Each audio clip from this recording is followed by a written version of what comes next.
कौनैन का मुख्तार खुदा तुमको बनाया, उम्मत की निगाहबान खुदा तुमको बनाया। আল্লাহর নবী হযরত ইউসুফ আলাইহিস সালাতু ওয়াস সালামকে পৃথিবীর অর্ধ সৌন্দর্য দান করা হয়েছে। আম্মা জান আয়েশা রাদিয়াল্লাহু তাআলা আনহা বলেন, আল্লাহর নবী ইউসুফ আলাইহিস সালাতু ওয়াস সালামকে দেখা মিশরের নারীরা ফল কাটতে গিয়া তাদের হাত কেটে ফেলছে, তারা অনুভব করতে পারে নাই। ওই নারীগুলা যদি আমার নবী মুহাম্মদ সাল্লাল্লাহু আলাইহি ওয়াসাল্লামকে দেখতো, তারা তাদের কলিজা কেটে ফেলতো, তবুও অনুভব করতো না। সহিহ মুসলিমের বর্ণনা আম্মা জান আয়েশা রাদিয়াল্লাহু তাআলা আনহা থেকে বর্ণিত, তিনি বলেন, কুরাইশের বনু মাখজুমের এক মহিলা চুরির দায়ে অপরাধী সাব্যস্ত হয়ে যায়। নবী আলাইহিস সালাম তার হাত কাটার ফয়সালা দিলেন। কুরাইশের নেতারা চিন্তিত হয়ে যায়, নামী বংশের সম্মানী মহিলা, তার শাস্তিটাকে কি একটু লঘু করা যায় না, একটু হালকা করা যায় না? কুরাইশের নেতারা চিন্তিত হয়ে গেল। সবাই মিলে নবীজির মুহাব্বতের পাত্র, আল্লাহর নবীর স্নেহের পাত্র উসামা ইবনে যায়েদ রাদিয়াল্লাহু আনহু এর কাছে গেল, তাকে নবীর কাছে পাঠালো। উসামা গিয়ে যখন নবীর কাছে বলে, ইয়া রাসূলুল্লাহ, এই মহিলার শাস্তিটাকে কি মাওকুফ করা যায় না? এই সুপারিশ করার পর আল্লাহর নবীর চেহারা মুবারক বিবর্ণ হয়ে গেল, নবীর চেহারার রং পরিবর্তন হয়ে গেল। নবী আলাইহিস সালাম ডাক দিয়ে বলেন, হে উসামা, তুমি কি এমন বিষয় সুপারিশ করছো, এমন বিষয় আমার কাছে আবদার করছো, যেই বিষয়ে আল্লাহ তাআলা যেই বিধান দিয়েছেন, যেই শাস্তির কথা স্বয়ং আল্লাহ রাব্বুল আলামিন কোরআনের মধ্যে বর্ণনা করে দিয়েছেন। আল্লাহর নবী তখন দাঁড়ায় গেলেন, জনগণের উদ্দেশ্যে একটা খুতবা দিলেন এবং নবী জানায় দিলেন, ওয়া আইমুল্লাহ লাউ আন্না ফাতিমাতা বিনতা মুহাম্মাদিন সারাকাত লাকাতাতু ইয়াদাহা। আল্লাহর কসম, আজকে যদি ওই ফাতেমা বিনতে আসওয়াদের পরিবর্তে আমি নবী মুহাম্মদের কন্যা ফাতেমাও চুরি করত, আমি নবী নিজ হাতে তার হাত কর্তন করে দিতাম। নবীর আদর্শ এটাই ছিল, অন্য করলে হারাম, নিজে করলে আরাম। এই আদর্শ আমার নবীর ছিল না। নবী আলাইহিস সালাম সব সময় ইনসাফের পক্ষে ছিলেন।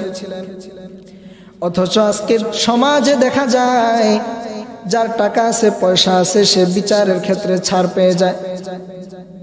বড় বড় অন্যায় করার পরেও সম্পদ আর প্রভাবশালী হওয়ার কারণে তার বিচার হয় না। কিন্তু যার টাকা নাই, পয়সা নাই, তার বিচার করার মতো মানুষের অভাব নাই। कौनैन का मुख्तार खुदा तुमको बनाया, उम्मत की निगाहबान खुदा तुमको बनाया, उम्मत की निगाहबान खुदा तुमको बनाया। या रब मेरे आँखों में समा जाए मदीना, या रब मेरे आँखों में समा जाए मदीना, मुद्दत से मेरा दिल में तमन्नाए मदीना, मुद्दत से मेरा दिल में तमन्नाए मदीना। আলহামদুলিল্লাহ, বুড়িমুড়া পশ্চিমপাড়া তালিমুল কোরআন নুরানি হাফিজিয়া মাদ্রাসা ও এতিমখানার উদ্যোগে 15তম বার্ষিক ওয়াজ ও দোয়ার মাহফিলে দূর দূরান্ত থেকে আগত অত্র এলাকার ধর্মপ্রাণ মুসল্লিয়ান একরাম, আমার সমবয়সী যুবক ভাই, মাদ্রাসার তালাবায়ে আযম, ওয়ারাসাতুল আম্বিয়া উলামায়ে কেরাম ও পর্দার আড়ালের অত্যন্ত শ্রদ্ধেয়া মা ও বোনেরা,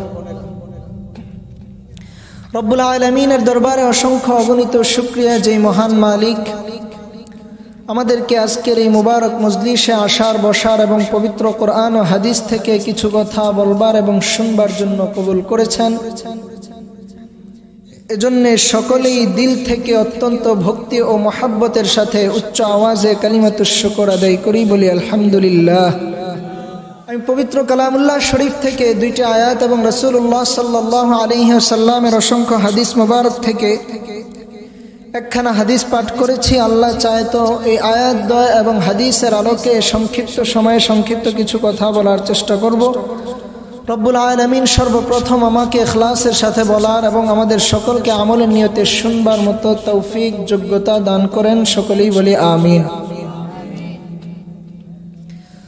রব্বুল আলামিন পবিত্র কালামুল্লাহ শরীফের 21 নম্বর পারার 19 নম্বর পৃষ্ঠা সূরাতুল আহজাবের 21 নং আয়াত আল্লাহ বলেন, লাকাদ কানা লাকুম ফি রাসূলিল্লাহি উসওয়াতুন হাসানাহ, তোমাদের জন্য রাসূলুল্লাহ সাল্লাল্লাহু আলাইহি ওয়াসাল্লামের মাঝে রয়েছে উত্তম আদর্শ।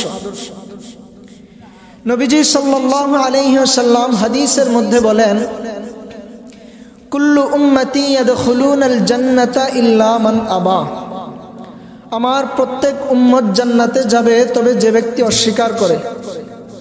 কিলা ওয়া মান আবা, জিজ্ঞেস করা হলো ইয়া রাসূলুল্লাহ কে অস্বীকার করে? ক্বালা মান আতাআনি দাখালাল জান্নাহ ওয়া মান আসানি ফাকাদ আবা।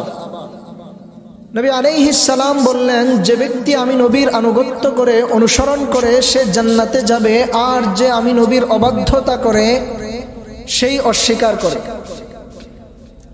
এই হাদিস থেকে বোঝা গেল নবী আলাইহিস সালামের আনুগত্য ও অনুসরণ ছাড়া ভিন্ন কোনো পথ ও পন্থার অনুসরণের মাধ্যমে জান্নাতে যাওয়া কোনোদিনও সম্ভব নয়। আল্লাহ তাআলা আয়াতের মধ্যে বললেন যে নবী আলাইহিস সালামের মাঝেই রয়েছে তোমাদের জন্য উত্তম আদর্শ। সুতরাং কোনো ব্যক্তি যদি নিজেকে সর্বোত্তম আখলাক এবং সর্বোত্তম আদর্শে আদর্শবান হিসেবে গড়তে চায়, সে নবী আলাইহিস সালামের আদর্শকে ফলো করবে, নবী আলাইহিস সালামের আদর্শের অনুসরণ করবে। নবী আলাইহিস সালামের আদর্শ কেমন ছিল? আমাদের বড়রা বলেন, আমাদের নবীজি হচ্ছেন আমাদের জন্য আকাশের মতো। কিসের মতো? আকাশের মতো। বলে এটা কেমন?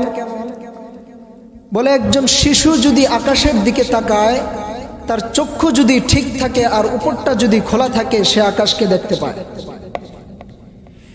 শিশুর পরে কিশোর, একজন কিশোর যদি আকাশের দিকে তাকায়, তার চক্ষু যদি ঠিক থাকে আর উপরটা যদি খোলা থাকে, সেও আকাশকে দেখে। একজন যুবক যদি তাকায়, সেও দেখতে পায়। একজন বাবা যদি তাকান, তিনিও দেখেন।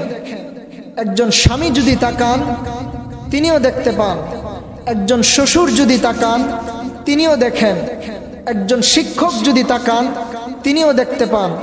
একজন সমাজসেবক যদি তাকান, তিনিও দেখেন। একজন সেনাপতি যদি তাকান, তিনিও দেখতে পান। একটা রাষ্ট্রের প্রধান, রাষ্ট্রনায়ক যদি তাকান, তিনিও দেখেন। ঠিক এমনই ভাবে একটা শিশু যদি চিন্তা করে আমি জগতের শ্রেষ্ঠ শিশু হতে চাই, বলে তুমি ইতিহাসের সর্বশ্রেষ্ঠ শিশু মুহাম্মদুর রাসূলুল্লাহ সাল্লাল্লাহু আলাইহি ওয়াসাল্লামের অনুসরণ করো। একজন কিশোর যদি চিন্তা করে আমি শ্রেষ্ঠ কিশোর হতে চাই, বলে তুমি কিশোর মুহাম্মদুর রাসূলুল্লাহ সাল্লাল্লাহু আলাইহি ওয়াসাল্লামকে ফলো করো। একজন যুবক যদি চিন্তা করে আমি শ্রেষ্ঠ যুবক হতে চাই, বলে যুবক মুহাম্মদুর রাসূলুল্লাহ সাল্লাল্লাহু আলাইহি ওয়াসাল্লামকে অনুসরণ করো। একজন বৃদ্ধ যদি চিন্তা করে আমি শ্রেষ্ঠ বৃদ্ধ হতে চাই, বলে তুমি বৃদ্ধ মুহাম্মদুর রাসূলুল্লাহকে ফলো করো। একজন বাবা যদি চিন্তা করে আমি শ্রেষ্ঠ বাবা হতে চাই, বলে বাবা মুহাম্মদুর রাসূলুল্লাহকে অনুসরণ করো। একজন স্বামী যদি চিন্তা করে আমি শ্রেষ্ঠ স্বামী হতে চাই, বলে স্বামী মুহাম্মদুর রাসূলুল্লাহ সাল্লাল্লাহু আলাইহি ওয়াসাল্লামকে অনুসরণ করো। একজন শ্বশুর যদি চিন্তা করে আমি শ্রেষ্ঠ শ্বশুর হতে চাই, বলে শ্বশুর মুহাম্মদুর রাসূলুল্লাহর দিকে তাকাও। একজন শিক্ষক যদি চিন্তা করে আমি শ্রেষ্ঠ শিক্ষক হতে চাই, বলে শিক্ষক মুহাম্মদুর রাসূলুল্লাহ সাল্লাল্লাহু আলাইহি ওয়াসাল্লামকে অনুসরণ করো। একজন সমাজসেবক যদি চিন্তা করে আমি শ্রেষ্ঠ সমাজ সেবক হতে চাই, বলে তুমি সমাজ সেবক মুহাম্মদুর রাসূলুল্লাহ সাল্লাল্লাহু আলাইহি ওয়াসাল্লামকে ফলো করো। একজন বক্তা, একজন খতিব যদি চিন্তা করে আমি শ্রেষ্ঠ খতিব হতে চাই, বলে তুমি খতিব মুহাম্মদুর রাসূলুল্লাহ সাল্লাল্লাহু আলাইহি ওয়াসাল্লামের অনুসরণ করো। একজন সেনাপতি যদি চিন্তা করে আমি শ্রেষ্ঠ সেনাপতি হতে চাই, বলে সেনাপতি মুহাম্মদুর রাসূলুল্লাহ সাল্লাল্লাহু আলাইহি ওয়াসাল্লামের অনুসরণ করো। একজন রাষ্ট্রনায়ক যদি চিন্তা করে আমি জগতের শ্রেষ্ঠ রাষ্ট্রনায়ক হতে চাই, বলে তুমি ইতিহাসের সর্বশ্রেষ্ঠ রাষ্ট্রনায়ক মুহাম্মদুর রাসূলুল্লাহ সাল্লাল্লাহু আলাইহি ওয়াসাল্লামের অনুসরণ করো। এছাড়া ভিন্ন কোনো পথ আর মতের অনুসরণ করলে চলবে না। যারাই ভিন্ন কোনো পথ আর মতের অনুসরণ করবে, যারাই ভিন্ন কোনো পথ এবং পন্থার অনুসরণ করবে, তারাই ইতিহাসের আস্থা করে নিক্ষিপ্ত হবে। আর যারাই রাসূলুল্লাহর আদর্শকে বুকে ধারণ করে রাসূলের আদর্শে আদর্শবান হবে, তারাই সফলতার সর্বোচ্চ শিখরে উপনীত হবে। এজন্য একজন মুসলমান কোনোদিনও নবী আলাইহিস সালামের আদর্শ ছাড়া ভিন্ন কোনো আদর্শের অনুসরণ করতে পারে না। কেন? কারণ ভিন্ন কোনো আদর্শের মাধ্যমে আমার পরিবার, আমার সমাজ, আমার রাষ্ট্রে শান্তি আর শৃঙ্খলা প্রতিষ্ঠা হতে পারে না। ভিন্ন কোনো তন্ত্র আর মন্ত্রের মাধ্যমে আমার সমাজ আর রাষ্ট্রে ইনসাফ আর আদালত কায়েম হতে পারে না। যদি ইনসাফ আর আদালত কায়েম করতেই হয়, যদি আমার সমাজ আর রাষ্ট্রে শান্তি আর শৃঙ্খলা আনতেই হয়, একমাত্র কোরআনের বিধান বাস্তবায়ন, রাসূলুল্লাহর আদর্শের অনুসরণ, রাসূলুল্লাহর দেখানো পথ আর পন্থার অনুসরণ ছাড়া ভিন্ন কোনো পদ্ধতিতে এই দেশ এবং এই সমাজে কোনোদিনও শান্তি প্রতিষ্ঠা করা কশ্চিনকালেও সম্ভব নয়। এজন্যে আমি মুসলমান, আমি নবী আলাইহিস সালামের আদর্শের কথা বলি, নবী আলাইহিস সালামের আদর্শকে অনুসরণ করি।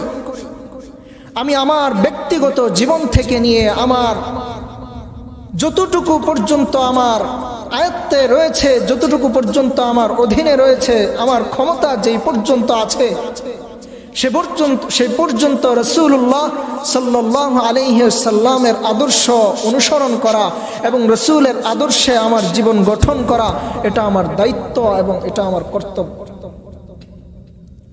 রাসূলুল্লাহ সাল্লাল্লাহু আলাইহি ওয়াসাল্লামের আদর্শ কেমন ছিল? আল্লাহ তাআলা পবিত্র কোরআনুল কারীমের 29 নম্বর পারার 3 নম্বর পৃষ্ঠা সূরাতুল কলম আল্লাহ বলেন, وَإِنَّكَ لَعَلَى خُلُقٍ عَظِيمٍ। আল্লাহ বলেন নবী আপনি খুলুকে আযীমের উপর রয়েছেন, নবী আপনি মহান আদর্শের উপর রয়েছেন, সর্বোত্তম চরিত্রের উপর রয়েছেন। খুলুক শব্দের অর্থ হলো স্বভাব, চরিত্র, আদর্শ। খুলুক হচ্ছে তিন প্রকার। এক নাম্বার খুলুকে হাসান। খুলুকে হাসান বলা হয় কেউ আপনাকে আঘাত করলো, আপনি তাকে পাল্টা আঘাত করে দিলেন, সমপরিমাণ পাল্টা আঘাত করে দিলেন, এর নাম হচ্ছে খুলুকে হাসান। 2 নাম্বার হচ্ছে খুলুকে কারীম। কেউ আপনাকে আঘাত করলো, আপনি তাকে পাল্টা আঘাত না করে ক্ষমা করে দিলেন, এর নাম হচ্ছে খুলুকে কারীম। 3 নাম্বার হচ্ছে খুলুকে আযীম। কেউ আপনাকে আঘাত করলো, আপনি তাকে পাল্টা আঘাত না করে ক্ষমা তো করলেন, তাকে ক্ষমা করে দিয়ে উল্টো তার কাছে গিয়ে ক্ষমা চাইলেন, ভাই তুমি বোধহয় আমার প্রতি কষ্ট পেয়েছ, আমার প্রতি মনে হয় দুঃখ পেয়েছ, তুমি আমাকে মাফ করে দাও। এই যে উত্তম আচরণটা আপনি তার সাথে করলেন, এই যে উত্তম ব্যবহারটা আপনি তার সাথে করলেন, এর নাম হচ্ছে খুলুকে আযীম। আল্লাহ তাআলা নবীর ব্যাপারে কোরআনুল কারীমে আল্লাহ বলেন নবী আপনি খুলুকে আযীমের উপর রয়েছেন। আল্লাহ তাআলা আমার নবীকে সর্বোত্তম আদর্শ দিয়া, পৃথিবীর সবচাইতে শ্রেষ্ঠতম আদর্শ দিয়া আল্লাহ তাআলা নবীকে দুনিয়াতে পাঠিয়ে দিয়েছেন। সুবহানাল্লাহ। নবীজির আদর্শ ছিল সবচাইতে উত্তম আদর্শ। আল্লাহ নবীর আদর্শের সাথে পৃথিবীর কোন মানুষের আদর্শের তুলনা হয় না। শুধু মুসলমান নবীর আদর্শের প্রশংসা করে, নবীর আদর্শের কথা বলে, না না না। একজন হিন্দু যদি নবীর আদর্শ পাঠ করে, নবীর আদর্শ নিয়ে পর্যালোচনা করে, একজন খ্রিস্টান যদি আমার নবীর আখলাক দেখে, নবীর আখলাক নিয়ে পড়াশোনা করে, একজন ইহুদি, একজন খ্রিস্টান, একজন বৌদ্ধ যদি নবীর আদর্শ নিয়ে পড়াশোনা করে, ওই হিন্দু, বৌদ্ধ, ইহুদি, খ্রিস্টানরা পর্যন্ত আল্লাহ নবীর আদর্শের সর্বোচ্চ স্বীকৃতি দিতে বাধ্য হবে। কারণ নবীর আদর্শ এটা দুনিয়ার কোনো আদর্শ না, এটা স্বয়ং রব্বুল আলামিনের পক্ষ থেকে মনোনীত সর্বোত্তম একটা আদর্শ। কেমন আদর্শ নবীজির? আল্লাহর নবী সাল্লাল্লাহু আলাইহি ওয়াসাল্লাম নবুয়ত লাভের পূর্বে ওই মক্কার মুশরিকরা পর্যন্ত নবীর আদর্শে এতটা মুগ্ধ ছিল, এতটা আকৃষ্ট ছিল নবীর আদর্শের প্রতি, তারা নবীকে আল আমিন পর্যন্ত নাম দিয়েছে। নবীর সত্যবাদিতা, আমানতদারিতা এবং সততার কারণে আল্লাহর নবী যখন নবুয়ত প্রাপ্ত হলেন, নবুয়ত পাওয়ার পর দীর্ঘ 13 বছর নবী মক্কায় অবস্থান করেছেন। মক্কার মুশরিকদের সাথে নবীর শত্রুতা শুরু হয়ে গেছে। ইসলাম প্রচারের কারণে আল্লাহর নবীর সঙ্গে তাদের শত্রুতা শুরু হয়ে গেছে। কিন্তু নবীর সঙ্গে তাদের এত শত্রুতার পরেও মক্কার মুশরিকরা নবীর কাছে তাদের আমানত, তাদের ধন সম্পদ গচ্ছিত রাখত, তাদের গুরুত্বপূর্ণ জিনিসপত্র নবীর কাছে আমানত রাখত। কেন? কারণ তারা জানতো মুহাম্মদ আমাদের ধর্মের বিরোধিতার কারণে আমাদের শত্রুতে পরিণত হতে পারে, মুহাম্মদ ইসলাম প্রচারের কারণে আমাদের শত্রু হতে পারে, মুহাম্মদ আমাদের বাপদাদার ধর্মের বিরোধিতার কারণে আমাদের শত্রু হতে পারে, আমাদের দুশমন হতে পারে। কিন্তু মুহাম্মদ এমন মানুষ, মুহাম্মদ কোনোদিনও আমানতের খেয়ানত করতে পারে না। আল্লাহর নবী সাল্লাল্লাহু আলাইহি ওয়াসাল্লামের আদর্শ, নবীজির দুধ মা হালিমাতুস সাদিয়া রাদিয়াল্লাহু আনহা বলেন, আমার এই ছোট্ট শিশু মুহাম্মদ, এই শিশুর বিশেষ কিছু বৈশিষ্ট্য ছিল, বিশেষ কিছু গুণ ছিল। যখন সে আমার দুধ পান করত, সব সময় আমি হালিমার এক স্তন থেকে দুধ পান করত, কখনোই আমার দুটো স্তন একসঙ্গে পান করত না। কেন? কারণ আল্লাহর নবীকে আল্লাহ তাআলা ওই রকম আখলাক দিয়া পাঠাইছেন। আল্লাহর নবী ছোট্ট বয়সেই নিজের ভাইয়ের হকের ব্যাপারে যত্নবান ছিলেন, ওই রকম আদালত আর ইনসাফওয়ালা নবী ছিলেন। আল্লাহ তাআলা নবীর মাধ্যমে দেখায় দিলেন একজন ভাই তার ভাইয়ের হকের ব্যাপারে কি পরিমাণ যত্নবান হওয়া উচিত, ভাই তার ভাইয়ের হকের ব্যাপারে কি পরিমাণ গুরুত্ব দেওয়া উচিত। আল্লাহ তাআলা নবীর ছোট্ট বয়সেই পৃথিবীবাসীকে নবীর মাধ্যমে আল্লাহ তাআলা দেখায় দিলেন। নবী আলাইহিস সালাম সেই ছোট্ট সময় থেকে শুরু করে গোটা জীবন আল্লাহর নবী আদালত আর ইনসাফের পক্ষে ছিলেন, সব সময় ইনসাফ কায়েম করেছেন। সহিহ মুসলিমের বর্ণনা আম্মা জান আয়েশা রাদিয়াল্লাহু তাআলা আনহা থেকে বর্ণিত, তিনি বলেন, কুরাইশের বনু মাখজুমের এক মহিলা চুরির দায়ে অপরাধী সাব্যস্ত হয়ে যায়। নবী আলাইহিস সালাম তার হাত কাটার ফয়সালা দিলেন। কুরাইশের নেতারা চিন্তিত হয়ে যায়, নামী বংশের সম্মানী মহিলা, তার শাস্তিটাকে কি একটু লঘু করা যায় না, একটু হালকা করা যায় না?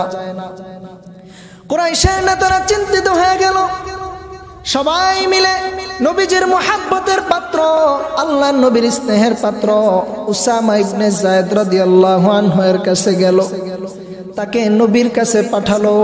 উসামা গিয়ে যখন নবীর কাছে বলে, ইয়া রাসূলুল্লাহ, এই মহিলার শাস্তিটাকে কি মাওকুফ করা যায় না? এই সুপারিশ করার পর আল্লাহর নবীর চেহারা মুবারক বিবর্ণ হয়ে গেল, নবীর চেহারার রং পরিবর্তন হয়ে গেল।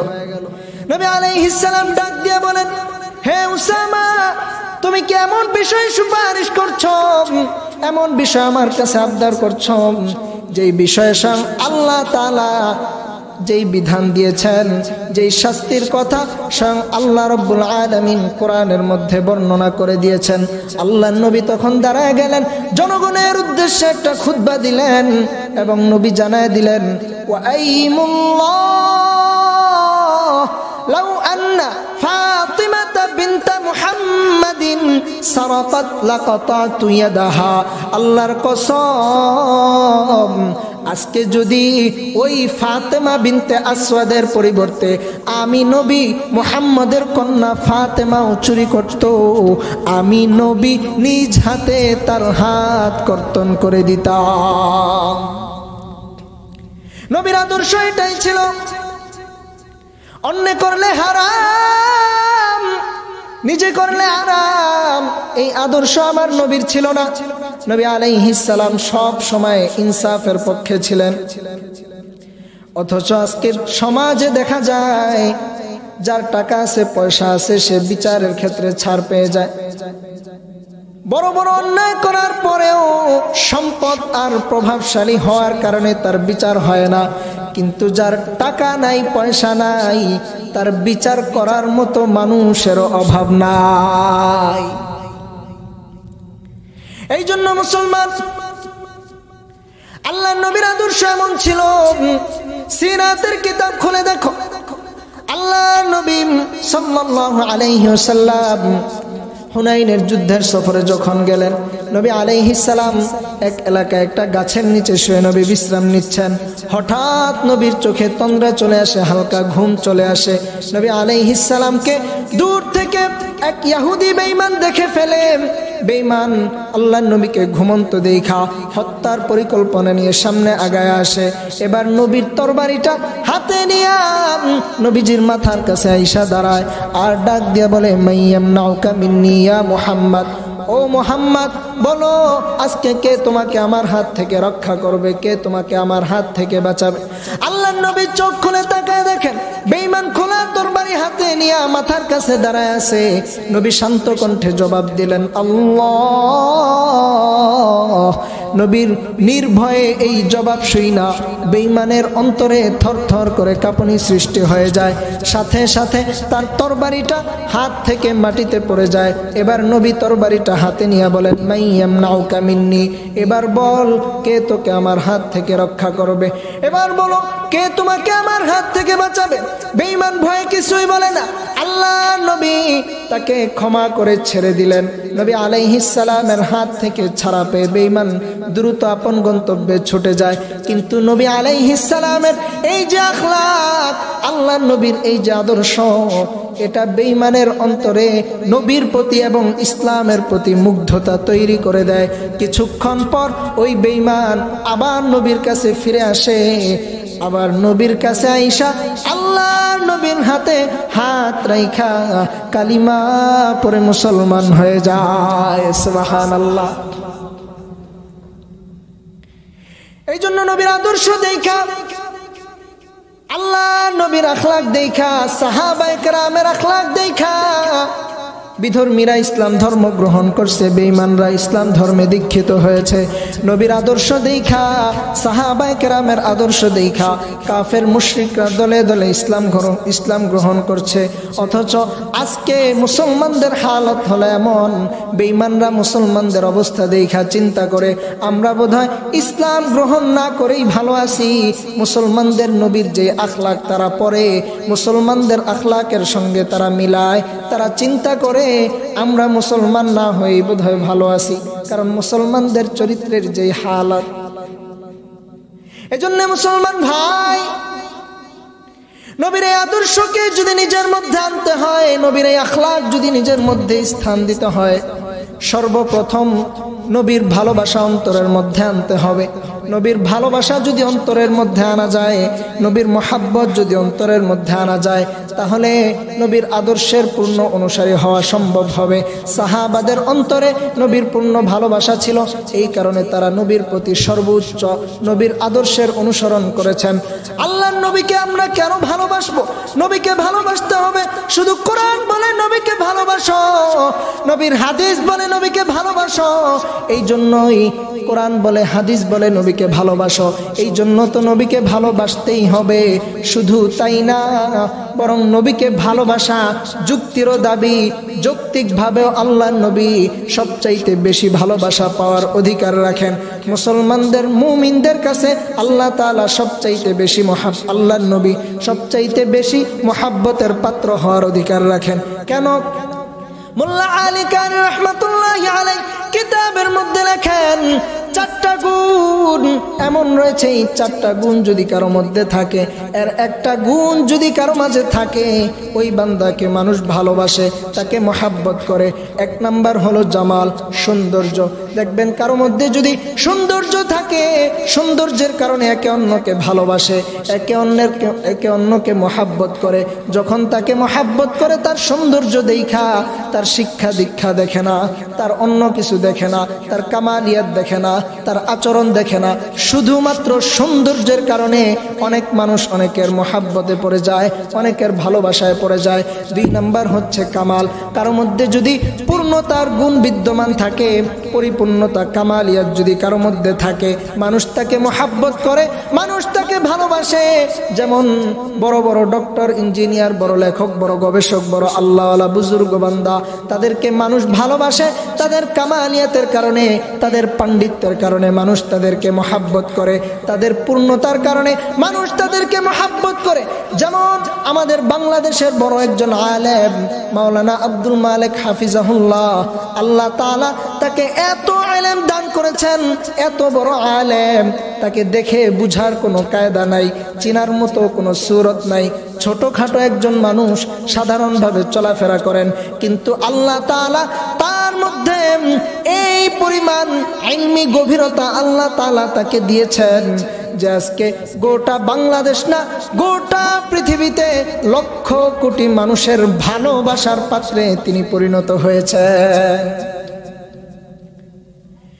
3 নাম্বার গুণ হচ্ছে করাবাত। আত্মীয়তার কারণে মানুষ মানুষকে মহাব্বত করে, নৈকট্যের কারণে বন্ধু বন্ধুকে মহাব্বত করে, আত্মীয়তার কারণে একে অন্যকে ভালোবাসে। 4 নাম্বার হচ্ছে ইহসান।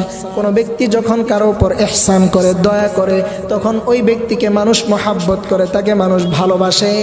যে ব্যক্তি তার উপর ইহসান করলো, অনুগ্রহ করলো, অনুগ্রহ ব্যক্তিটা কি যোগ্য কিনা, সাদা না কালো, ওই সব চিন্তা মানুষ করে না।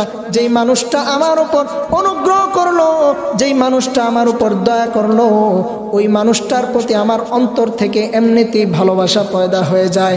এই 4টা গুণ যদি কারো মধ্যে থাকে, মোল্লা আলী কারি রহমাতুল্লাহি আলাইহি লিখেন, এই 4 গুণের কারণে মানুষ মানুষকে মহাব্বত করে, একে অন্যকে ভালোবাসে।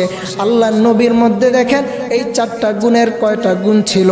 আল্লাহ নবী সাল্লাল্লাহু আলাইহি ওয়াসাল্লামের মাঝে সৌন্দর্য, জামাল গুণটা কেমন ছিল, হাদিসের মধ্যে আসছে আল্লাহর নবী হযরত ইউসুফ আলাইহিস সালাতু ওয়াস সালামকে পৃথিবীর অর্ধ সৌন্দর্য দান করা হয়েছে।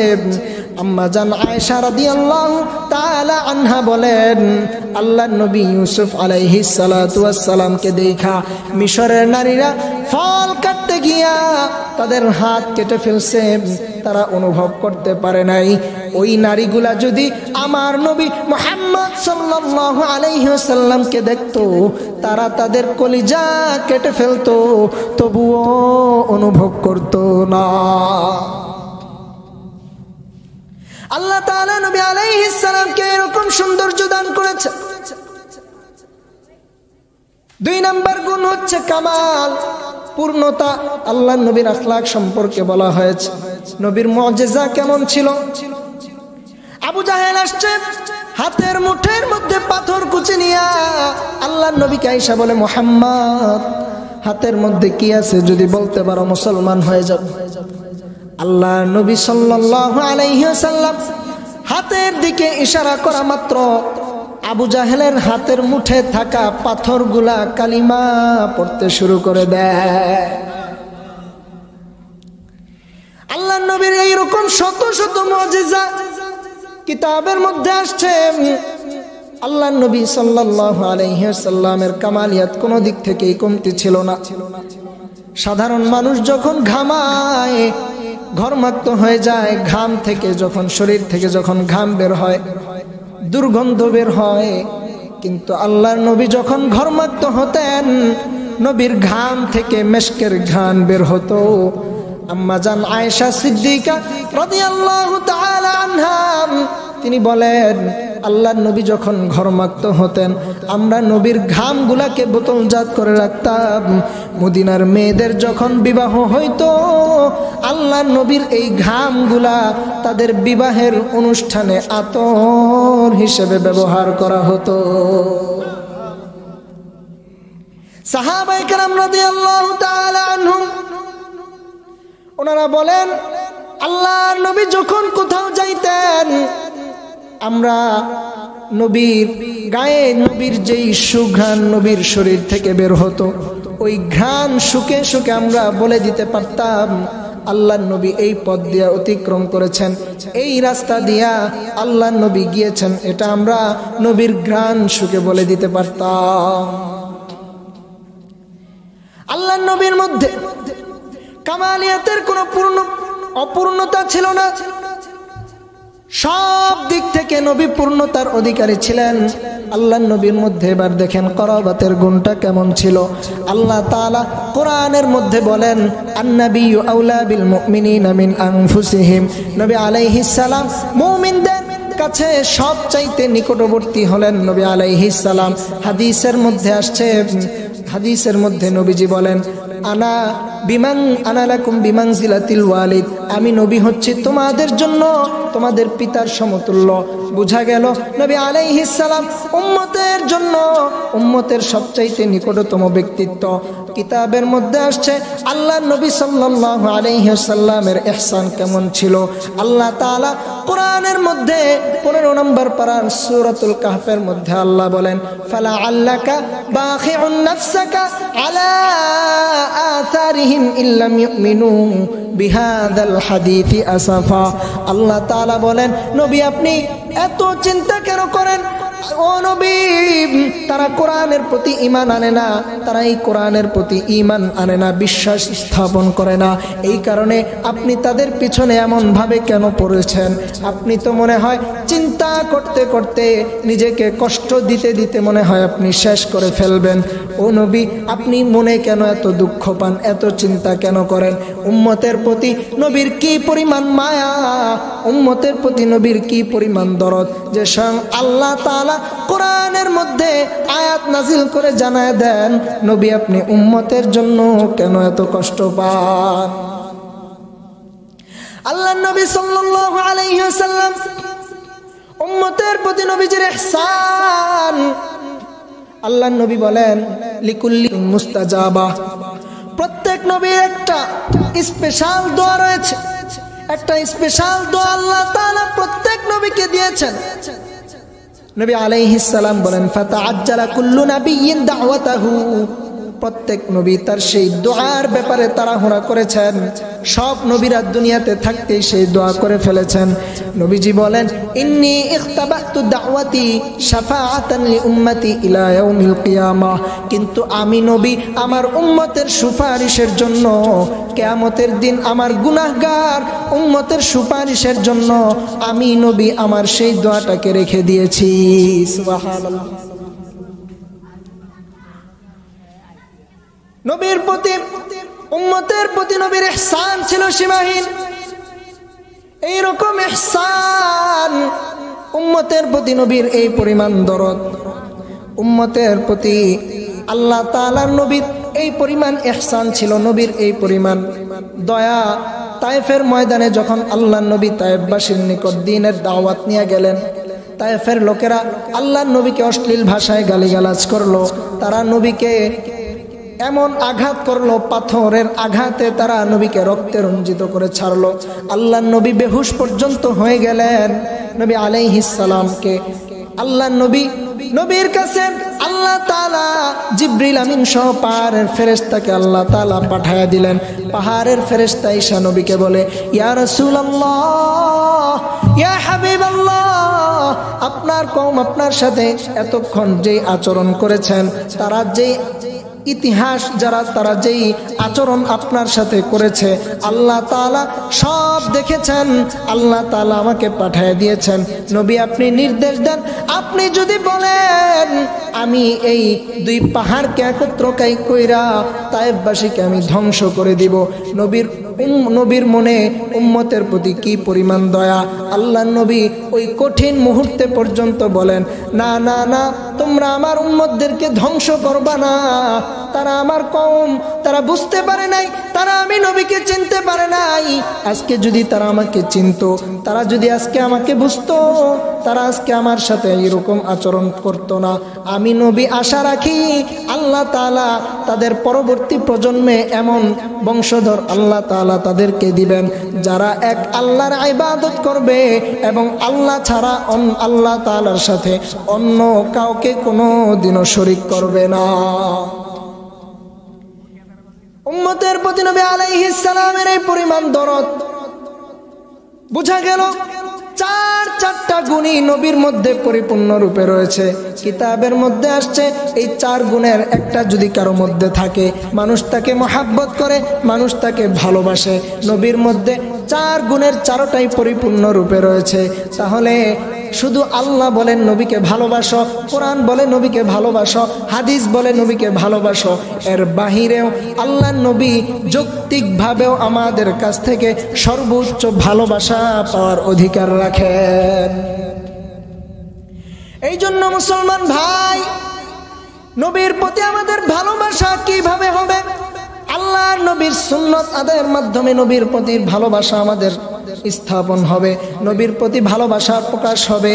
নবীর সুন্নতের আমল যে যত বেশি করবে, সাহাবায়ে কেরাম নবীর সবচাইতে বেশি অনুসরণ করেছেন, নবীকে সবচাইতে বেশি তারা ভালোবেসেছেন। নবীর এক সাহাবীর নাম হযরত আব্দুল্লাহ ইবনে মাসউদ রাদিয়াল্লাহু তাআলা আনহু একবার বাহির থেকে মসজিদের দিকে আসছেন। নবী আলাইহিস সালাম মসজিদের মধ্যে খুতবা দেন। এমন অবস্থায় মসজিদের কিনারে দাঁড়ায় থাকা লোকদেরকে নবী বললেন, তোমরা বসে যাও। নবীর এই আদেশ যখন আব্দুল্লাহ ইবনে মাসউদের কানে গিয়া পৌঁছলো, আব্দুল্লাহ ইবনে মাসউদ রাস্তার মধ্যেই বসে পড়লেন। আল্লাহর নবী খুতবা শেষ হওয়ার পর যখন মসজিদ থেকে বের হইলেন, নবী মসজিদ থেকে বের হওয়ার পর আব্দুল্লাহ ইবনে মাসউদের সঙ্গে সাক্ষাৎ হয়ে যায়। হে আব্দুল্লাহ, তুমি রাস্তার মধ্যে কেন বসছো?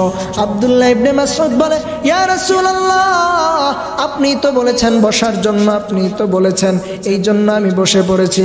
নবীজি বললেন, আমি তো বলেছি মসজিদের মধ্যে যারা রয়েছে তাদেরকে, তুমি কেন রাস্তায় বসছো? আব্দুল্লাহ ইবনে মাসউদ রাদিয়াল্লাহু আনহু বলেন, ইয়া রাসূলুল্লাহ, আপনার বসে যাওয়ার নির্দেশ সূচক বাক্য যখন আমি আব্দুল্লাহর কানে এসে পৌঁছলো, আমার আর সামনে এক কদম অগ্রসর হওয়ার দুঃসাহস হয় নাই। নবীর পরে তাবিঈন, নবীর পরে সাহাবায়ে কেরাম, সাহাবাদের পর তাবিঈনগণ, তবে তাবিঈনগণ, উম্মতের উলামায়ে কেরাম নবীর এক একটা সুন্নত পালনের জন্য তারা নিজেদের জীবন দিয়ে নবীর সুন্নাহ আদায় করেছেন। দারুল উলুম দেওবন্দের প্রতিষ্ঠাতা মুহতামিম মাওলানা কাসেম নানুতুবি রাহমাতুল্লাহি আলাইহি, ইংরেজরা তার বিরুদ্ধে উঠে পড়ে লাগে। আত্মীয় স্বজন, কাছের মানুষজন পরামর্শ দেন, হযরত কিছুদিনের জন্য আপনি আত্মগোপনে চলে যান। তিনি আত্মগোপনে চলে গেলেন। মাত্র 3 দিন আত্মগোপনে থাকার পর আবার তিনি প্রকাশ্যে চলাফেরা শুরু করলেন। সবাই এসে জিজ্ঞেস করে, হুজুর, আপনি এত দ্রুত কেন আবার প্রকাশ্যে চলাফেরা শুরু করছেন? এই সময় তো আপনার আত্মগোপনে থাকা উচিত। মাওলানা কাসেম নানুতুবি রাহমাতুল্লাহি আলাইহি কি জবাব দেন? কাসেম নানুতুবি রাহমাতুল্লাহি আলাইহি বলেন, আমি আমার নবীর গোটা সিরাত পড়ে দেখলাম, নবীর গোটা জীবনী তালাশ করে দেখলাম, আমার নবী মক্কা থেকে মদিনায় হিজরত করার সময় গারে সাউরের মধ্যে মাত্র 3 দিন আত্মগোপনে ছিলেন। আমি আমার নবীর সেই সুন্নাতটাকে পালন করবার জন্য আমি কাসেমও 3 দিন আত্মগোপনে ছিলাম। এখন যদি আমার জীবন চলে যায়, যাবে, তবুও আমি আর আত্মগোপনে যাব না। উলামায়ে কেরাম এইভাবে নবীর সুন্নাত আদায় করেছেন। নবীর এক একটা সুন্নাত কত দামি, নবীর সুন্নাত সুন্নাত মানলে আল্লাহ তাআলা যেমন দুনিয়াতে দামি বানায় দেন, আখিরাতেও আল্লাহ তাআলা সম্মানী ব্যক্তিদের অন্তর্ভুক্ত বানায় দেন। হাদিসের মধ্যে আসছে, মান আহাব্বা সুন্নতি ফাকাদ আহাব্বানি। নবী বলেন, যে ব্যক্তি আমি নবীর সুন্নাহকে ভালোবাসলো সে আমি নবীকে ভালোবাসলো। ওয়া মান আহাব্বানি কানা মাই ফিল জান্নাহ। আর যে আমি নবীকে ভালোবাসলো সে আমি নবীর সঙ্গে জান্নাতে থাকবে। তাহলে নবীর সুন্নাত, এক একটা সুন্নাত যদি কোনো বান্দা আদায় করে, নবীর সুন্নাহ অনুযায়ী যদি কেউ তার জীবন পরিচালনা করতে পারে, দিনের 24 ঘন্টা সময় যদি নবীর সুন্নাহ অনুযায়ী চলতে পারে, নিজের প্রয়োজনীয় কাজগুলা করবে কিন্তু নবীর সুন্নাতের আমলটা সাথে রাখবে, আল্লাহ তাআলা তার প্রয়োজনীয় কাজগুলাকেও আল্লাহর ইবাদতে পরিণত করে দিবেন। কেমন? যখন কোনো বান্দা খাবার খাইতে যায়, নবীর সুন্নাহ অনুযায়ী যদি খাবারটা খায়, খাবার খাওয়ার পর দোয়া পাঠ করে, আলহামদুলিল্লাহ পরে দোয়া পড়ে, আল্লাহর নবী হাদিসের মধ্যে বলেন, ওই বান্দা যখন খাওয়ার পর দোয়া পাঠ করে, আল্লাহ তাআলা ওই বান্দার পূর্বের জীবনের সব গুনাহগুলা আল্লাহ মাফ করে দেন।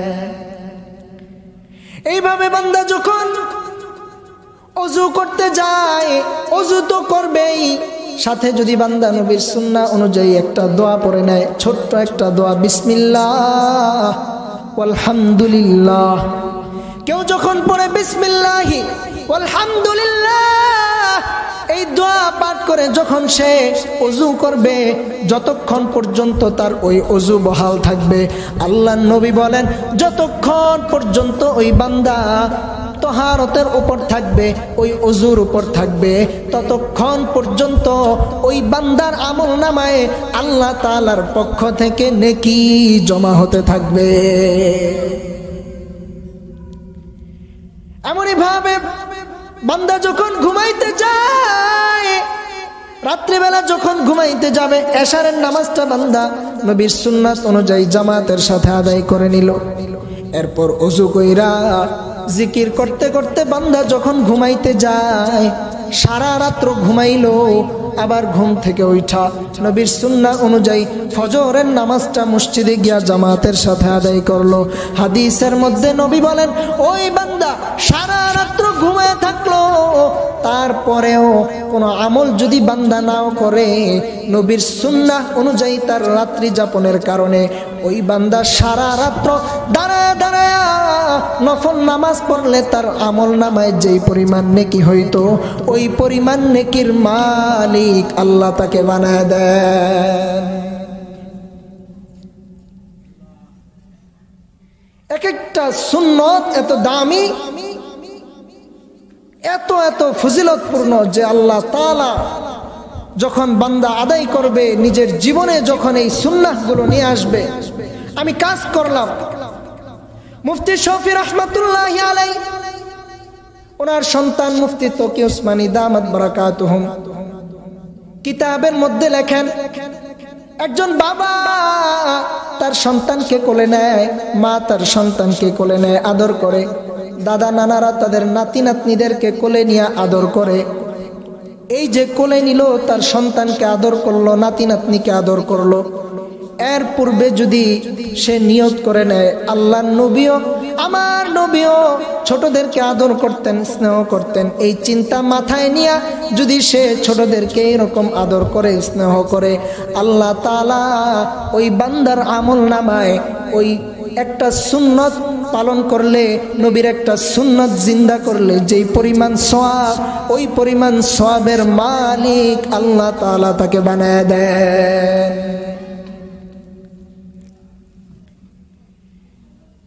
এক একটা সুন্নত এত দামি, আল্লাহর নবী সাল্লাল্লাহু আলাইহি ওয়াসাল্লামের সুন্নতগুলো যদি বান্দা পালন করে, নবীর সুন্নত অনুযায়ী যদি জীবন যাপন করতে পারে, নবীর সুন্নতের উপর যদি আমল করতে পারে, নবীর ঘোষণা অনুযায়ী ওই বান্দা নবীকে ভালোবাসার কারণে, নবীর সুন্নতের আমল করার কারণে আল্লাহর নবীর সঙ্গে জান্নাতে থাকার ব্যবস্থা স্বয়ং আল্লাহ তাআলা করে দিবেন। শুধু নবীর সুন্নতের আমলের মাধ্যমেই নবীর প্রতি ভালোবাসা প্রকাশ পাবে, নবীর প্রতি মোহাব্বত প্রকাশ পাবে। হ্যাঁ, শুধু নবীর সুন্নতের মাধ্যমেই না, আল্লাহর নবীর জন্য যখন বেঈমানরা যখন নবীর বিরুদ্ধে কথা বলবে, বেঈমানরা যখন নবীকে নিয়ে কোনো কটূক্তি করবে, উম্মতের উলামায়ে কেরাম যখন মাঠে ময়দানে ডাক দিবেন, সেখানেও যাওয়ার জন্য প্রস্তুত থাকতে হবে। প্রস্তুত থাকা যাবে তো ইনশাআল্লাহ? নবীর মুহাব্বত, নবীর ভালোবাসা যদি অন্তরের মধ্যে থাকে, শুধু নবীর সুন্নত পালন করলাম, আমি মুখে মুখে বললাম নবীকে ভালোবাসি, নবীকে মুহাব্বত করি। অনেক মানুষ তো বলে আমি নবীর বড় আশিক, কিন্তু নবীর সুন্নতের আমল, দাড়ি নাই, নবীর সুন্নতের আমল, টুপি নাই, দাড়ি রাখতে লজ্জা লাগে, সুন্নতের আমল করতে তার কাছে লজ্জা লাগে, আবার দাবি করে আমি নবীর আশিক, নবীকে মুহাব্বত করে। এজন্য নবীর সুন্নত যেমন পালন করব, নবীর ইজ্জতের হেফাজতের জন্য বেঈমানরা যখন আল্লাহর নবীকে নিয়ে কটাক্ষ করবে, আমরা দেখতে পাই কিছুদিন পর পর বিভিন্ন অঞ্চল থেকে বেঈমানরা নবীকে নিয়ে কটাক্ষ করে, বেঈমানদের কলমগুলো নবীর বিরুদ্ধে চলে, নাস্তিক মুরতাদরা আল্লাহর নবীকে নিয়ে কুরুচিপূর্ণ ভাষায় মন্তব্য করে, যার ফলাফল আমরা সব সময় দেখতে পাই। তারা মুসলমানদের নবীকে নিয়ে সব সময় আজে বাজে মন্তব্য করতে পছন্দ করে। আমরা বলতে চাই, এই বাংলাদেশ মুসলমানদের দেশ, 95% মুসলমানের দেশ, এদেশ ইসলাম প্রিয় মানুষের দেশ। এদেশে বসে তোমরা গুটি কয়েক নাস্তিক আর মুরতাদরা আমার নবীর বিরুদ্ধে কথা বলবা, নবীর চরিত্র নিয়ে কথা বলবা, নবীর আখলাকের বিরুদ্ধে কালিমা লেপন করবার দুঃসাহস দেখাবা। মুসলমান যতদিন পর্যন্ত এই জমিনে থাকবে, এই জমিনে যতদিন পর্যন্ত একজন মুসলমান জিন্দা থাকবে, তোমাদেরকে এই জমিনে কোনোদিনও আল্লাহর নবীর আশিকরা তোমাদেরকে বরদাস্ত করবে না, কোনোদিনও এই জমিনে তোমাদেরকে সহ্য করা হবে না। যদি জীবন দেওয়া লাগে নবীর ইজ্জত রক্ষার্থে, যদি রক্ত দেওয়া লাগে, এই জমিনের মানুষ নবীর ইজ্জত রক্ষার্থে নবীর জন্য তারা জীবন দিতে পারে, নবীর জন্য তারা হাসি মুখে রক্ত দিতে পারে। এর প্রমাণ বহুবার এই বাংলাদেশের মানুষ দেখিয়েছে। 2013 সালে আমরা দেখেছি শাপলা চত্বরে লাখো কোটি নবী প্রেমিক একত্র হয়েছিল নবীর ইজ্জতের হেফাজতের জন্য। তারা 2013 সালে রক্ত দিয়েছে। শুধু তখনই নয়, সময়ে সময়ে যুগে যুগে নবীর আশিকিনরা নবীর ইজ্জতের হেফাজতের জন্য তারা তাদের রক্ত দিয়েছে, তারা তাদের জীবন বিসর্জন দিয়েছে। আমরা বলতে চাই, তোমরা নবীকে নিয়ে হাসি তামাশা করবা, নবীর বিরুদ্ধে কথা বলবা, শুনো এই জমিনে এখনো পর্যন্ত নবীর আশিকরা জিন্দা রয়েছে। এই জমিনে এখনো পর্যন্ত কোটি কোটি মুসলমান জীবিত রয়েছে। নবীর বিরুদ্ধে তোমরা কথা বলবা, যেই কলম আমার নবীর বিরুদ্ধে লিখবে, আমরা বলবো ওই নাস্তিকের হাত আমরা ভেঙে দিব। যদি কোনো বেঈমানের জবান আমার নবীর বিরুদ্ধে কথা বলতে চায়, আমরা নবীর ওই দুশমনের জবান টেনে ছিঁড়ে ফেলবো। তবু নবীর ইজ্জত রক্ষার্থে আমরা বিন্দু মাত্র ছাড় দেব না, বিন্দু মাত্র ছাড় তাদেরকে দেওয়া হবে না ইনশাআল্লাহ। আল কোরআনের আলো, আল হাদিসের আলো, নবী রাসূলের দুশমনেরা হুঁশিয়ার সাবধান। সর্বশেষ কথা হচ্ছে, যেখানেই নবীকে নিয়ে, নবীর জন্য হোক, ইসলামের জন্য, মুসলমানদের স্বার্থে, ইসলাম ও মুসলমানদের স্বার্থে উম্মতের উলামায়ে কেরাম যখন যেখানে ডাক দিবেন, সেখানে আমাদের যাওয়ার জন্য প্রস্তুত থাকতে হবে ইনশাআল্লাহ। আমরা দেখেছি আলহামদুলিল্লাহ আমি কুমিল্লার সন্তান, আমার কুমিল্লার মানুষরাও এটার প্রমাণ বারবার দেখিয়েছে। কিছুদিন পূর্বেও এই যে সোহরাওয়ার্দী উদ্যানে বিশাল সমাবেশ হয়েছে, কুমিল্লা থেকেও শত শত গাড়ি সেখানে গিয়েছে। আমরা জানতে পেরেছি মুসলমান, কুমিল্লার মুসলমানরা বরাবরই ধর্মপ্রিয়, ইসলাম প্রিয়, ইসলামের জন্য তারা সব জায়গায় থাকে। তবুও আমরা সব সময় নবীর জন্য, ইসলাম এবং মুসলমানদের স্বার্থে সবখানে উম্মতের উলামায়ে কেরামের ডাকে যাওয়ার জন্য প্রস্তুত থাকবো তো ইনশাআল্লাহ। কারা কারা থাকবো দুটো হাত তুলে আল্লাহকে দেখে। আল্লাহ তাআলা সবার হাতকে কবুল করেন। নবীর জন্য সব সময় নবীর সুন্নাহ পালন করে, নবীর মুহাব্বত নিয়ে, নবীর আদর্শ অনুযায়ী আমাদের জীবন পরিচালনা করবার তৌফিক দান করেন।